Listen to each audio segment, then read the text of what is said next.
Mahonri wasn't a practicing member of the Church of Jesus Christ of Latter-day Saints, but he was a grandson of Brigham Young, and he cared about the history. I'm Mark Magleby, Emeritus Director of the Museum of Art, and I am here to present a work of art that isn't seen by the public very often. We are in the executive suite of the museum where the curators and the executive officers work, where our accountants are. We have two wonderful Mahonri Young paintings up here. You will remember that Mahonri Young is one of the core artists of our collection. And I'd like to share with you this particular work here that is hung in place for nearly the entire length of the museum's existence. It is a wonderful example of Mahonri Macintosh Young's work after he's come home from Paris, and you see his impressionistic technique in this work. And it is a familiar sight, a scene in Salt Lake City. You can probably recognize the wall of Temple Square, surrounded by people. And indeed, this work is titled Conference, Salt Lake City. The conference is, of course, General Conference, the gathering of saints twice a year that come to hear speakers in the tabernacle.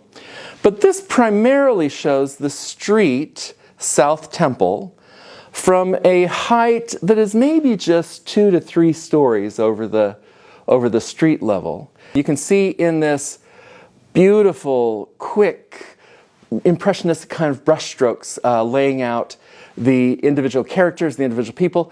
In some cases, you can see a mink stole or a fancy hat just in a single brushstroke as you get in really close to look at it. It's a wonderful example of his very impressionistic painting. But it also shows something that is really relevant today.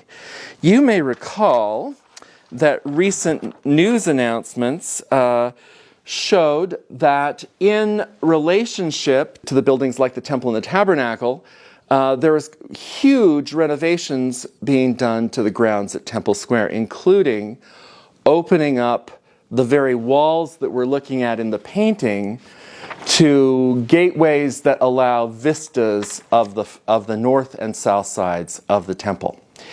And so even though this painting doesn't quite include that, it does include an important building that was part of the outreach of church leadership and hosting visitors. And it was the original Bureau of Information that was built in the first decade of the 20th century and continued on, had several iterations. And you can also see that building just right there at the very top as part of the Temple Square's cadre of buildings. You can also see a later version of the Bureau of Information in the foreground, where it has had the original building plus an extension much larger. And I just happen to be old enough that I can remember visiting this building before it was torn down and the South Visitor Center was added on that site. That structure has also been torn down now and was moved in order to open up the gates and allow vistas of the temple from north and south. So it is kind of exciting to see the evolution of this particular space, this particular vantage point over time. Now we'll remember that this is not merely cosmetic, that the temple is being renovated to establish seismic security in the foundations of it so that it can endure an earthquake. And in this process, the leadership of the church have chosen to renovate and create beautiful gardens and spaces around the temple and new kinds of access to the temple. So it's a very exciting evolution. The idea of this being conference instead of just a view of Temple Square, the occasion when people come from all over the world to gather at this specific site. So it becomes a Mormon Mecca. It becomes a place where people come almost in a ritualistic way to return home in a gathering of the faith. We will not likely in our lifetime see any building replacing this space because this is where the temple wall is going to open up. As he is recording this mass exodus towards the temple on this temple square, I think he felt part of the crowd, even if he wasn't so officially.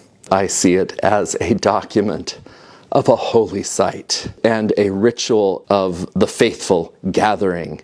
I'm glad that we could talk today about one of Mahonri Young's works. As I said, it was his body of work is one of the most important parts of our collection, and I look forward to you coming and seeing more works by Mahonri Young in our collection when you come to the Museum of Art. Thanks for joining us today.